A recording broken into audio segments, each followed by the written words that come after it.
Bonsoir Nicolas. Bonsoir Mohamed. Ravi de vous retrouver. J'en perdais mon latin. Electro-rock, Birdie Nam Nam.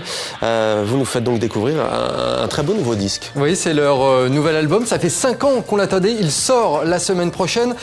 C'est un petit peu les 5 mousquetaires des platines, même s'ils ne sont que 3. Mais le résultat est à la hauteur de l'attente, puisque c'est un mélange réussi d'électro, de hip-hop et de punk et de morceaux vocaux dans ce nouvel opus. Alors Mohamed, la particularité de Birdie Nam Nam, c'est qu'ils ne jouent pas vraiment d'instruments à proprement dit sur scène. À la place, ils utilisent en fait des platines et des effets sonores. C'est un des tout premiers groupes à composer de la sorte et ça se savoure, surtout en concert. Birdie Nam Nam que l'on a rencontré, regardez et écoutez.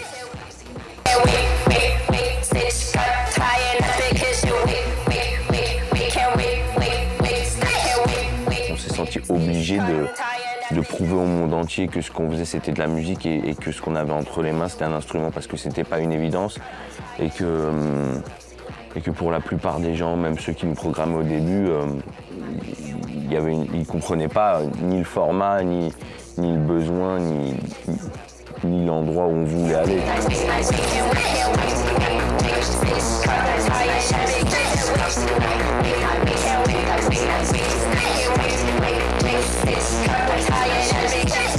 Le live, c'est quelque chose de totalement différent. Enfin, le live en festival, c'est un truc où on garde que les morceaux les plus énergiques et les morceaux des précédents albums que les gens préfèrent de nous. Et donc voilà, on essaye d'aller à l'essentiel. C'est nerveux, ça laisse pas de place à la douceur. Impressionnant ce jeu de son et de lumière de Birdie Nam Nam. Ils vont être en concert à partir du mois d'octobre dans le monde entier, France, Belgique, États-Unis, mais aussi Chine. Bref, on pourra les voir un petit peu partout. Belle tournée en perspective. Au programme également, Nicolas, ce soir du cinéma avec le nouveau film du réalisateur français François Ozon. Ça s'appelle France, avec l'étoile montante du cinéma français, Pierre Ninet. Un film qui vient de présenter à la Mostra de Venise en compétition officielle. C'est un drame sentimental en fait qui nous replonge quelques temps après la guerre 14-18 et on retrouve la haine entre Français et Allemands. C'est d'ailleurs un film en allemand, en noir et blanc, où Pierre Ninet joue le rôle d'un soldat français survivant de la Première Guerre mondiale et qui rend visite à la famille d'un ennemi mort au combat. Regardez.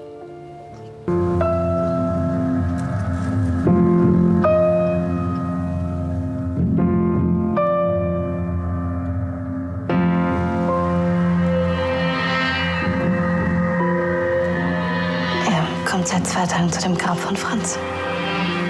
Vielleicht ein französischer Freund von vor dem Krieg. Ça m'intéressait de montrer comment un mensonge pouvait se créer et contaminer finalement plusieurs personnages et leur faire du bien. Voilà, ça, je trouvais ça intéressant, surtout dans une période aussi dure, une période de deuil, de souffrance, comme l'après-guerre mondiale, où il y a eu je ne sais pas combien de millions de morts. Dass da ist. Macht es dich nicht auch glücklich? Doch. Aber wird weggehen.